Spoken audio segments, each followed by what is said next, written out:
ಇನ್ನು C T Ravi ಮಾತಾಡಿದ್ದಾರೆ, ಮಾಡೋಕ್ಕೆ ಬೇಕಾದಷ್ಟು ಕೆಲಸಗಳಿದೆ, ಅದ್ರ ಕಡೆ ಗಮನ ಕೊಡಲಿ. ಅನಗತ್ಯವಾಗಿ ಸುಮ್ಮನೆ ಕೇಳಿದ್ದನ್ನೇ ಯಾಕೆ ಕೇಳ್ತಾರೆ? ಕರ್ನಾಟಕ ಡ್ರಗ್ಸ್ ಕ್ಯಾಪಿಟಲ್ ಆಗ್ತಾ ಇದೆ, ಅದ್ರ ಕಡೆ ನೋಡಲಿ.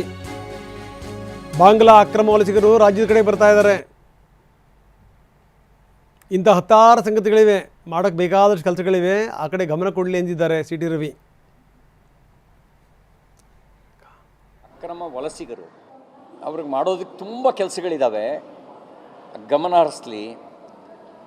ಡ್ರಗ್ಸ್ ಕ್ಯಾಪಿಟಲ್ ಆಗ್ತಾಯಿದೆ ಕರ್ನಾಟಕ, ಇದ್ರ ಕಡೆ ಗಮನ ಹರಿಸಲಿ. ದೊಡ್ಡ ಪ್ರಮಾಣದಲ್ಲಿ ಬಾಂಗ್ಲಾದೇಶಿ ಅಕ್ರಮ ವಲಸಿಗರು ಕರ್ನಾಟಕದ ಕಡೆಗೆ ಬರ್ತಾ ಇದ್ದಾರೆ ಅಂತಕ್ಕಂಥ ಮಾಹಿತಿ ಇದೆ.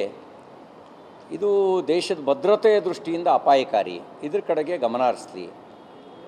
ಭಯೋತ್ಪಾದಕರ ಸ್ಲೀಪರ್ ಸೆಲ್ ರೀತಿ ಕರ್ನಾಟಕವನ್ನು ಬಳಕೆ ಮಾಡ್ಕೊಳ್ತಿದ್ದಾರೆ ಅನ್ನೋದಕ್ಕೆ ಪೂರಕವಾಗಿ NIA ಸಾಕಷ್ಟು ಮಾಹಿತಿಗಳನ್ನು ಕಲೆ ಹಾಕಿ ಕೆಲವು ಉಗ್ರರ ಜೊತೆಗೆ ಸಂಬಂಧ ಇಟ್ಕೊಂಡಿರೋರನ್ನು ಕೂಡ ಬಂಧಿಸಿದೆ.